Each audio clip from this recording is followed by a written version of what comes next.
Hello friends, I am Ananya Varshney from Edumaid और अब हम स्टार्ट कर रहे हैं living organisms and the surroundings. सबसे पहले अगर आप मेरे चैनल पर नए हो तो चैनल को सब्सक्राइब जरूर कर देना और इंस्टाग्राम पे भी फॉलो मुझे कर देना, लिंक डिस्क्रिप्शन में है। What are living organisms? तो पहला टॉपिक है लिविंग ऑर्गेनिजम्स होते क्या हैं। सो लिविंग ऑर्गेनिजम्स बेसिकली वो चीज़ें तो नहीं कह सकते, वो हमारे ऐसे ऑर्गेनिजम्स हैं जो लाइफ पोजेस करते हैं। इट मीन्स जो लिविंग होते हैं। जैसे मान लीजिए हम ह्यूमंस हैं, हम ग्रो करते हैं, हम रिस्पायर करते हैं, हम रिप्रोड्यूस करते हैं, हम मूवमेंट शो करते हैं, हम अपनी जो स्टिमुलस होती है जैसे जो अगर हमारे ऊपर कुछ अटैक हो रहा है या फिर अगर हमारे ऊपर कोई प्रॉब्लम है हम उसी पर रिएक्ट करते हैं। इट मीन्स अगर हम किसी गर्म सरफेस को छूते हैं तो वो हमारे लिए प्रॉब्लम या फिर हमारे एक स्टिमुलस है, और जब हम उस पर रिस्पॉन्स करते हैं तो हमने एक स्टिमुलस को रिस्पॉन्स किया, तो लिविंग ऑर्गेनिजम्स भी करते हैं।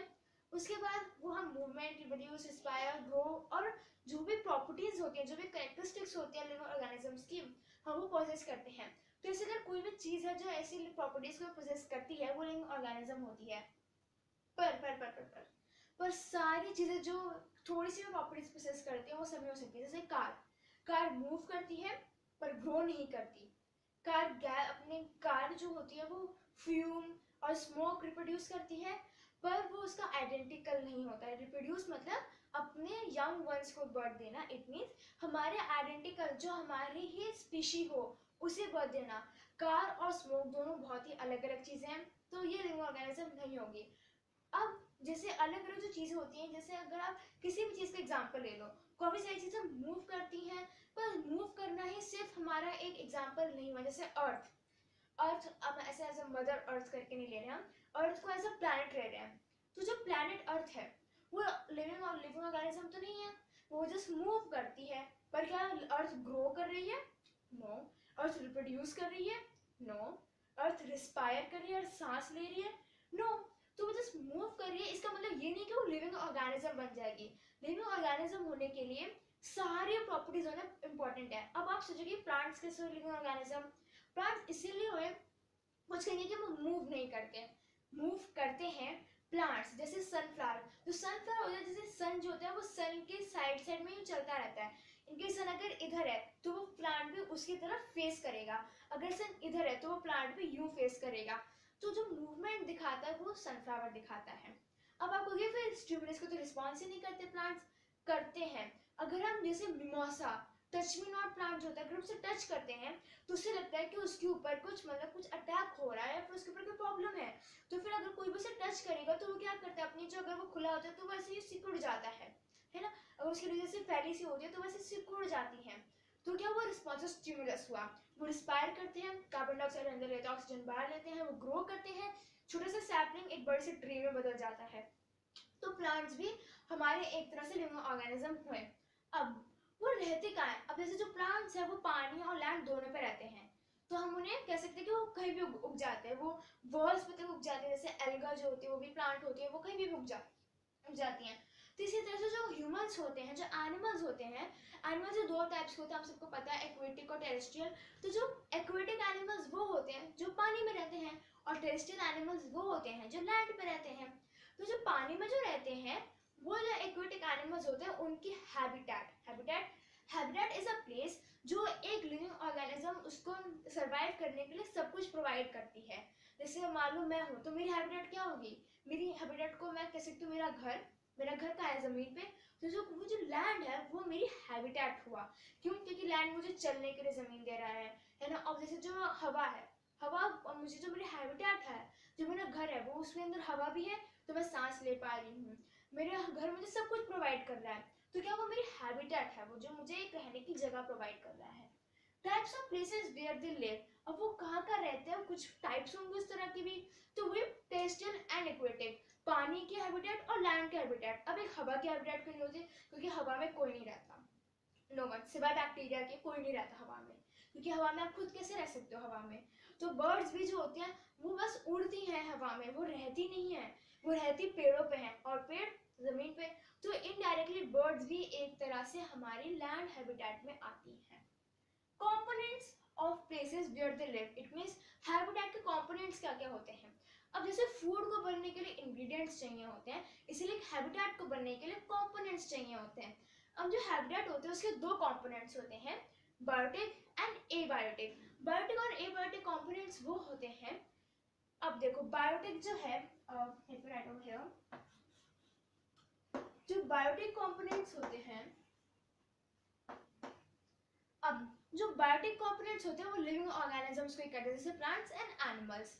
अब जो मैंने बायोटिक के आगे जब ए लगा दिया, ए प्लस बायोटिक, ठीक है, तो क्या हुआ, ए का मतलब ए एक प्रीफिक्स होता है, ए का मतलब होता है नॉट, तो नॉट बायोटिक। कोई भी चीज अगर बायोटिक नहीं है तो वो क्या होगी, ए बायोटिक, ठीक है। कोई भी चीज अगर बायोटिक नहीं है तो वो ए बायोटिक हो जाएगी।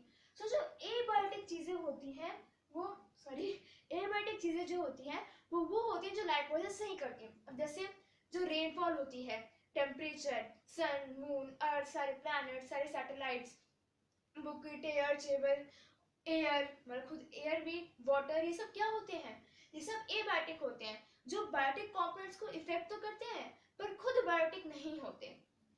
एक्लिमेटाइजेशन, अब एक्लिमेटाइजेशन जो टर्म है इंपॉर्टेंट है। अब कुछ चीजें होती हैं जो हम अपने बहुत ही सदियों से करते आ रहे होते हैं, जैसे ह्यूमंस हैं, ह्यूमंस पहले कैसे एकदम झुक के चलते थे, पर आज वो एकदम प्रोस्टेट और एकदम स्ट्रेट खड़े होते हैं। इसी तरह से ये तो हो गई हमारी अडेप्टेशन, जब ह्यूमन इवॉल्व हुए तो उसको सालों लग गए, सदियों लग गए ऐसे खड़े होने में हमें।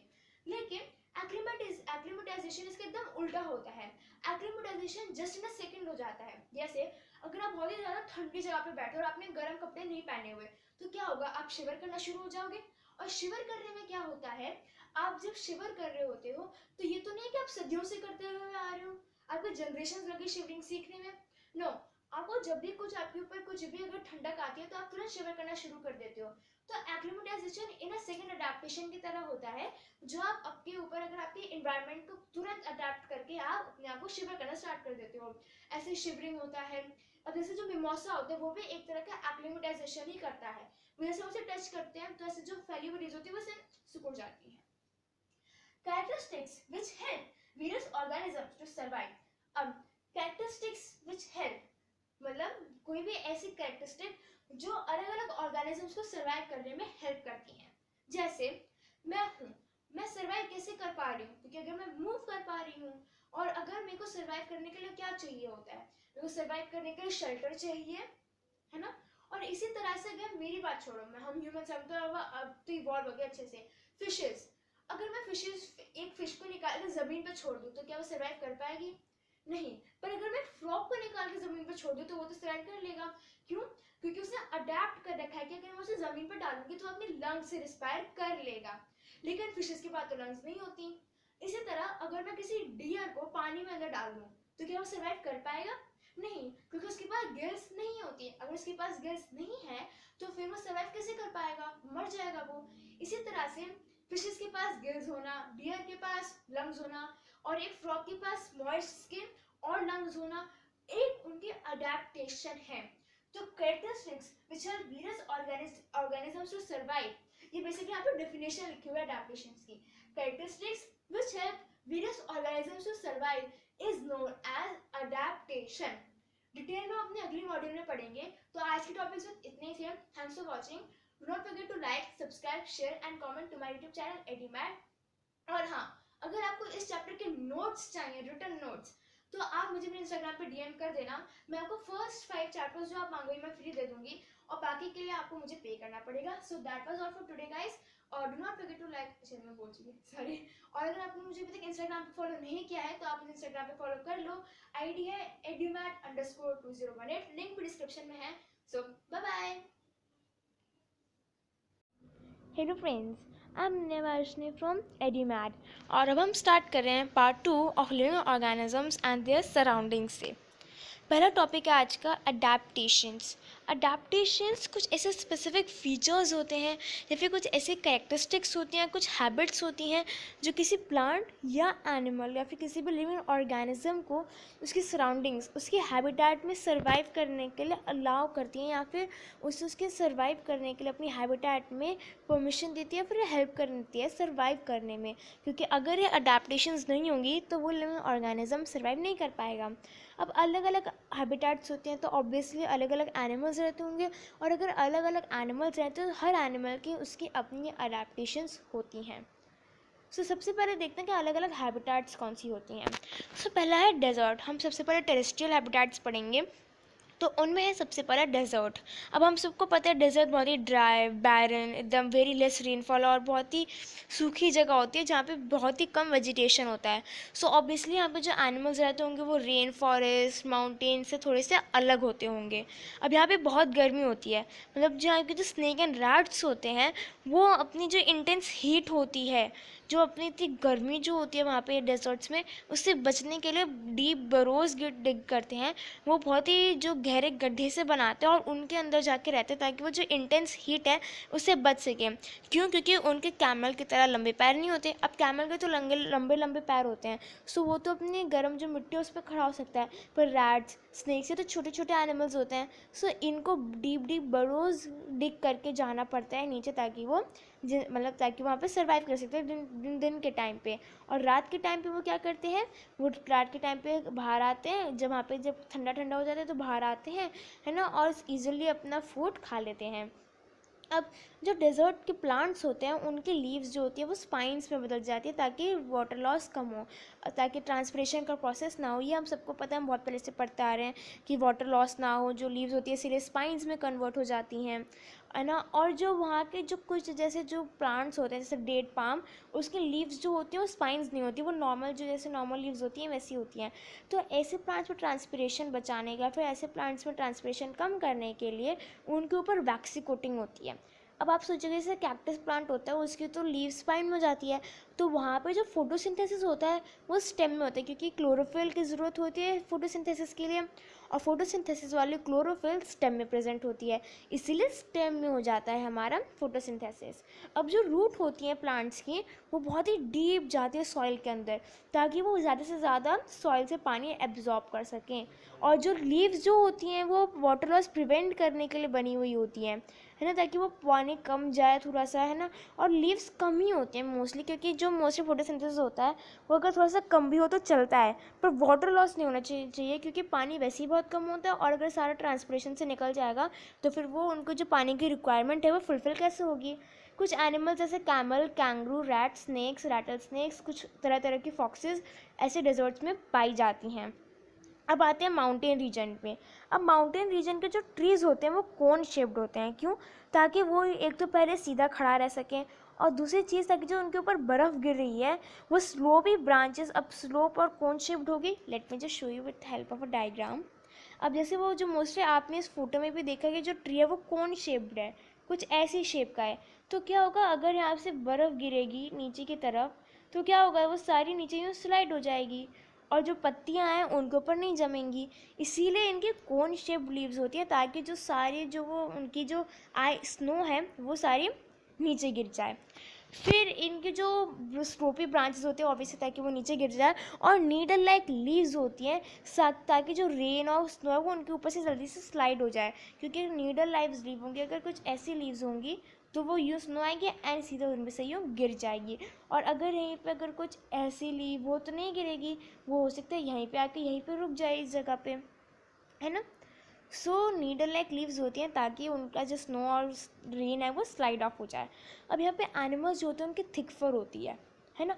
अब उनके थिक फर क्यों होती है? ताकि जो इतनी ठंडी ठंडी सी क्लाइमेट है वो उस ठंडी क्लाइमेट में सर्वाइव कर सके। जैसे स्नो लेपर्ड की होती है, पोलर बियर्स की होती है ना। तो ऐसे अलग अलग तरह की जो स्नो फॉक्सेस होती हैं, है ना, तो उनके जो ताकि जो माउंटेन रीजन में जो वहाँ पे इतनी ठंडक है वो उससे बच सकें, इसीलिए उनकी थिक फर होती है।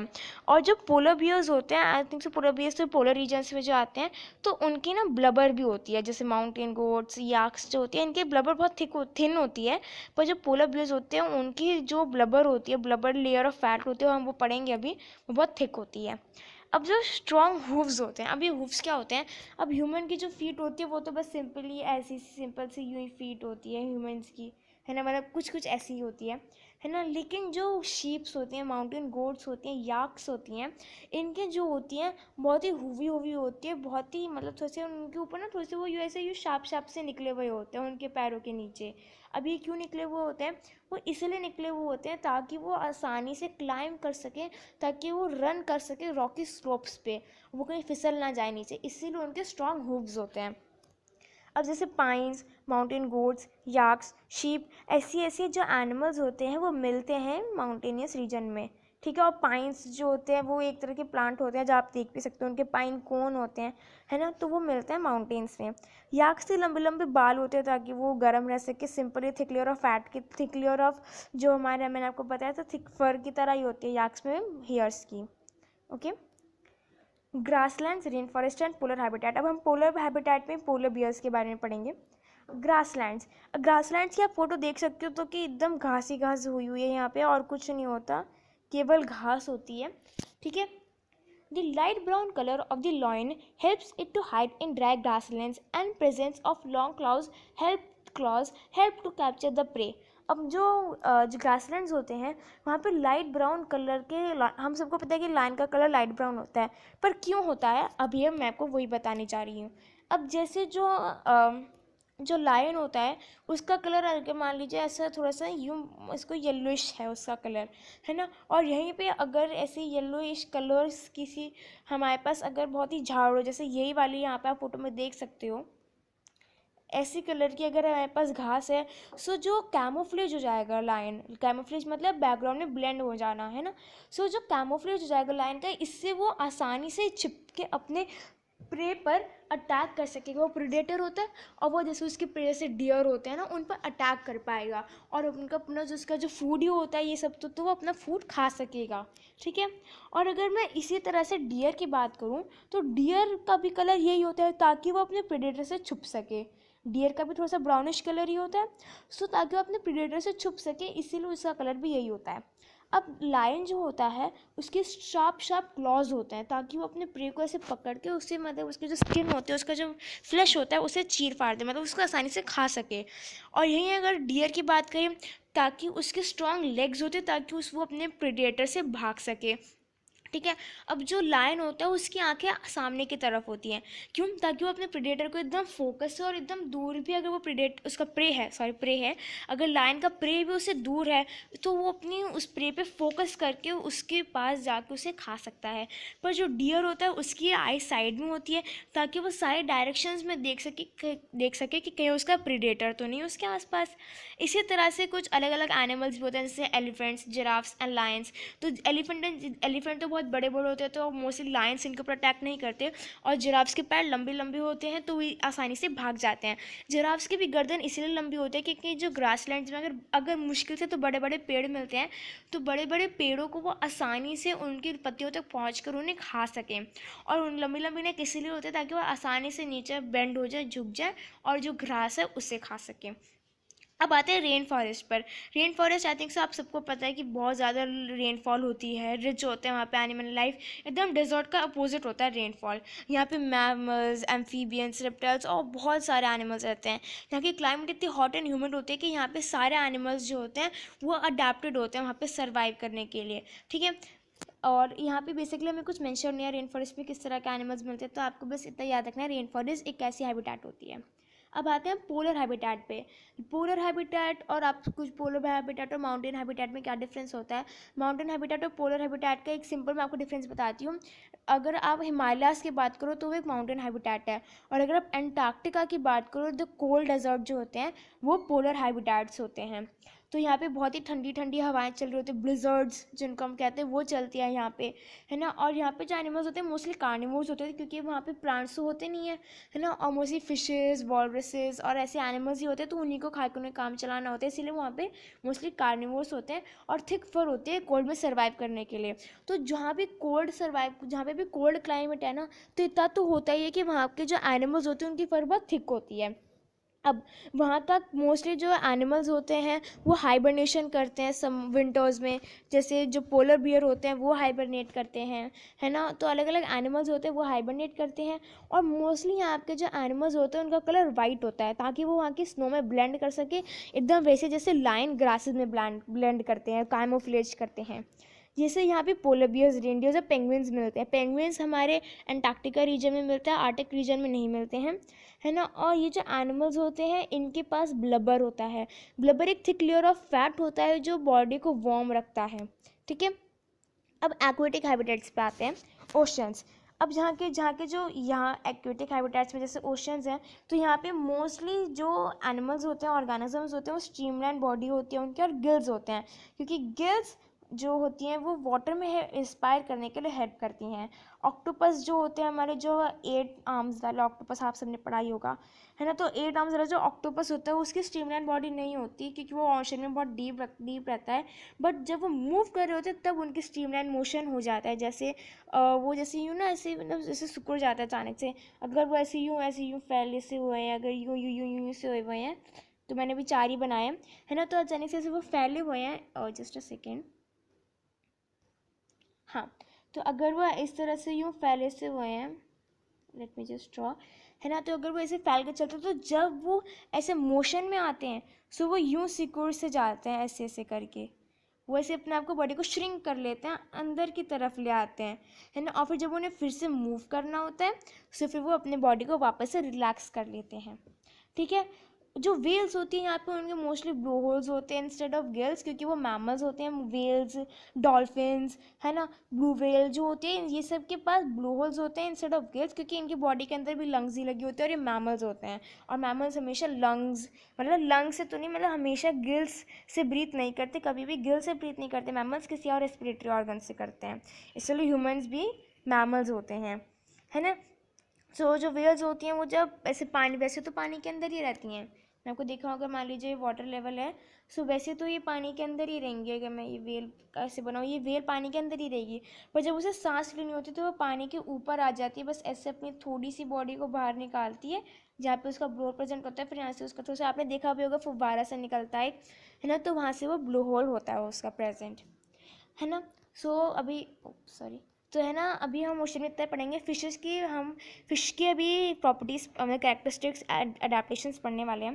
Pond's and lakes. अब पॉन्ड्स एंड लेक्स में प्लांट्स होते हैं बहुत भिन्न भिन्न तरह के, मतलब बहुत ही अलग अलग तरह के होते हैं। वो होते हैं कम्प्लीटली सबमर्ज्ड, है ना, एक होता है एकदम जो टोटली सबमर्ज्ड होते हैं, कुछ होते हैं जो पार्शली सबमर्ज्ड होते हैं, और कुछ होते हैं जो फ्लोटिंग प्लांट्स होते हैं, जो बिल्कुल भी मतलब जो जो जिनका कुछ भी पार्ट पानी में नहीं होता, बस वो ऊपर तैर रहे होते हैं, है ना। तो जो कम्प्लीटली सबमर्ज प्लांट्स होते हैं जैसे हाइड्रिल्ला, पता होगा आपको हाइड्रिल्ला, और जो फ्लोटिंग प्लांट्स होते हैं जैसे वाटर लिली, लोटस, वाटर हाइकास्ट, आपने देखे होंगे। ये जो इनके जो कम्प्लीटली सबमर्ज्ड होते हैं, इनकी जो रूट्स होती हैं वो अब जैसे पूरे तो पानी में ही हैं, वो let me just show you with a diagram कि कम्प्लीटली सबमर्ज, पार्शली सबमर्ज्ड और फ्लोटिंग प्लांट्स में क्या डिफरेंस होता है। पानी हम करेंगे blue, okay. So I think so you all can see it really well. After this अगर मैं दिखाऊँ, अब मैं पहले आपको दिखाने वाली हूँ जो कम्प्लीटली सबमर्ज प्लांट्स होते हैं वो कैसे होते हैं।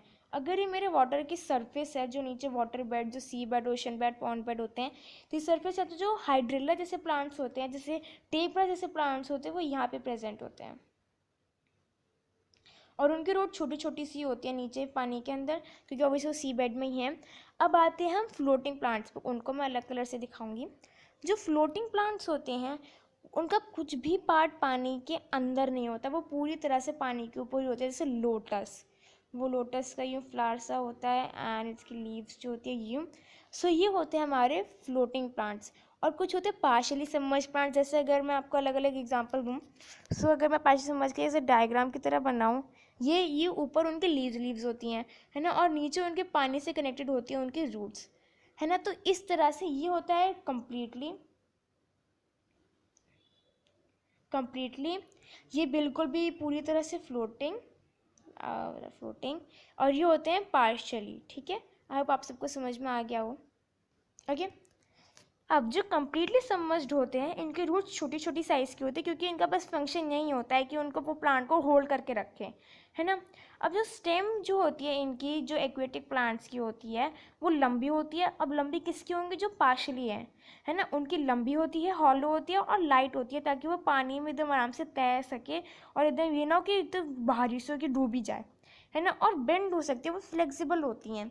जैसे जो पार्शली सबमर्ज की जो स्टेम्स होती हैं वो बहुत ही फ्लेक्सिबल होती है, ताकि जब वो पानी अगर इधर से आ रहा है उनकी तरफ तो वो उसके साथ बेंड हो जाए आसानी से और कोई पानी की ज़ोर से वो टूट ना जाए, ठीक है। अब जैसे जो वाटर लिली होता है उसकी जो जो स्टेम्स होती हैं वो सरफेस के ऊपर भी फैल जाती हैं कभी कभी, क्योंकि हो सकता है वो बीच में से कट गई हों, फिर उसके भी ना टूट जाती हैं कभी कभी, है ना। तो जो होती है उनकी स्टेम बहुत फ्लेक्सिबल होती है। अब जो टोटली सबमर्ज प्लांट्स होते हैं उनकी जो लीव्स होती है वो नैरो और रिबन लाइक होती है, जैसे टेप ग्रास की।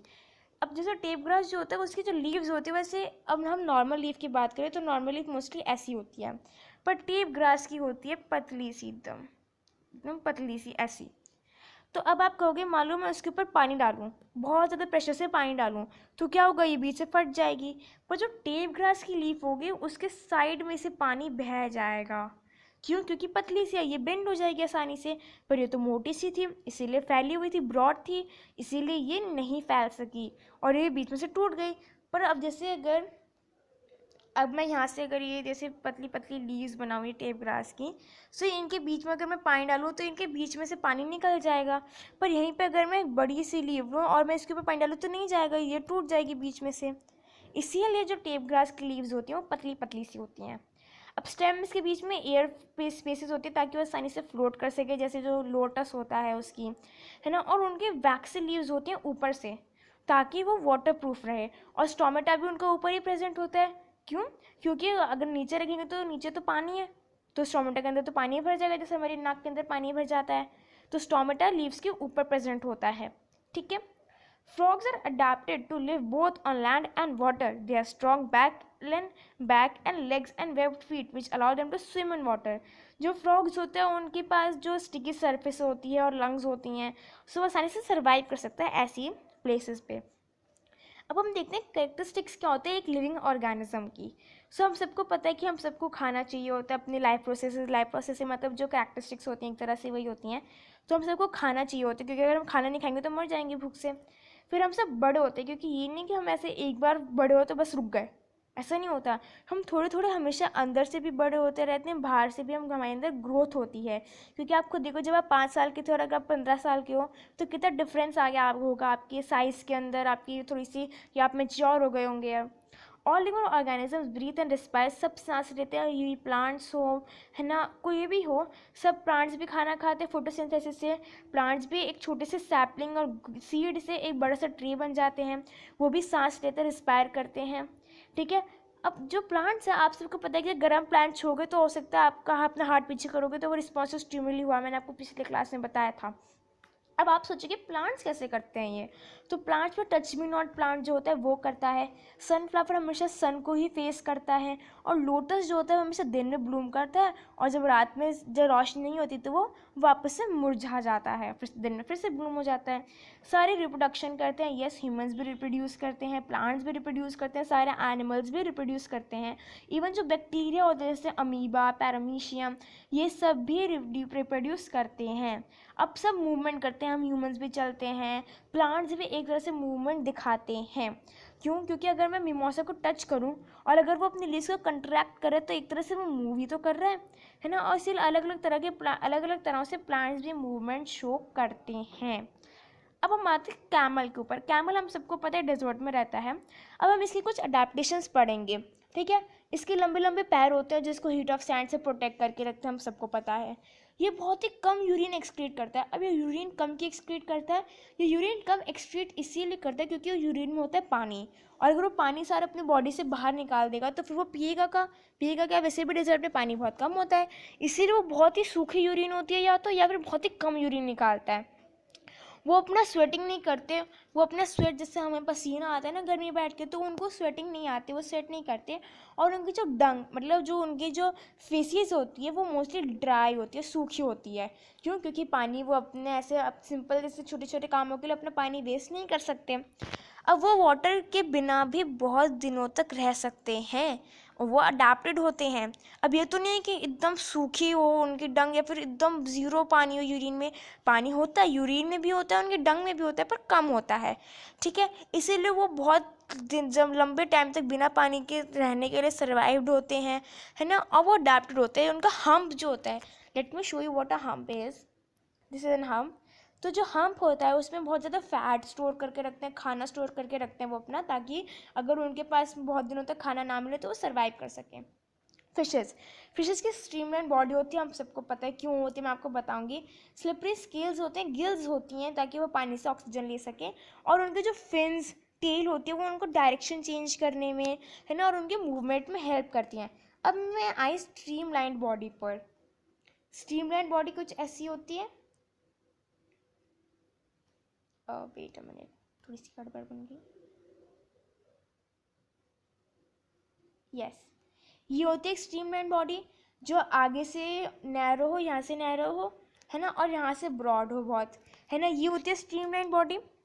अब जो स्ट्रीमलाइन बॉडी होती है, अगर मैं इसके यहाँ से पानी डालूँ तो क्या होगा, सारा पानी उस साइड्स में से निकल जाएगा। Just change the colour. सारा पानी जो होगा वो साइड्स में से बह जाएगा, और जो फिशेज होंगी वो आसानी से इस डायरेक्शन में आगे मूव कर पाएंगी। सो जो स्ट्रीमलाइन बॉडी होती है वो उन्हें पानी को कट करके उसमें से फ्लो करने में हेल्प करती हैं। और ये स्ट्रीमलाइन बॉडी बोट्स में भी होती है और एरोप्लेन्स में भी होती है, ताकि वो हवा को कट कर सकें। फिशेस के पास गिल्स होती है ताकि वो जो पानी में ऑक्सीजन होती है उससे रिस्पायर करके यूज़ कर सकें, है ना। और जो उनकी टेल एंड फिन्स जो होते हैं वो उससे मूवमेंट करती हैं अपना पानी के अंदर, ठीक है। अब आप सोचिए स्लिपरी स्केल्स क्यों होते हैं। स्लिपरी स्केल्स इसीलिए होते हैं ताकि वो जब उनके स्केल्स जो होते हैं वो उनके बॉडी के अंदर पानी जाने से प्रिवेंट करते हैं। और स्लिपरी स्केल से जो पानी होता है ना, वो जो स्केल्स है उनमें से आसानी से बहता हुआ आगे निकल जाता है, और ये नहीं होता कि पानी अटक गया बीच में कहीं। सो यही था कैमल एंड फिशेस के अडेप्टेशंस हमने पढ़ लिए, और बेसिकली हमने सब जो ब्रीफ था इस चैप्टर का कवर कर लिया है। अगर आपको कहीं से कोई डाउट हो आप कमेंट सेक्शन में पूछ लीजिएगा, या फिर आप मुझे इंस्टाग्राम पे डीएम कर सकते हैं। इंस्टाग्राम का लिंक मेरे डिस्क्रिप्शन में नीचे आपको डिस्क्रिप्शन बॉक्स में मिल जाएगा। आप मुझे फॉलो ज़रूर कीजिएगा वहाँ पे, क्योंकि मैं facts and motivational quotes and teasers डालती हूँ। क्योंकि ये वीडियो जो आपको अभी दिख रही हो सकते हैं इसके बारे में आपको ना पता हो कि मैं ये वीडियो डालने वाली हूँ, तो इसका टीज़र आपको मेरे इंस्टाग्राम पे पहले ही मिल जाता है। मैं आपको बता देती हूँ कि मैं क्या क्या टॉपिक्स कवर करने वाली हूँ। और अगर आप अपने चैनल पर नहीं है तो मुझे like, subscribe, share and comment ज़रूर कीजिएगा। एंड आई होप आपको सारे कंसेप्ट एकदम क्लियरली समझ में आ गए होंगे। सो बाय बाय।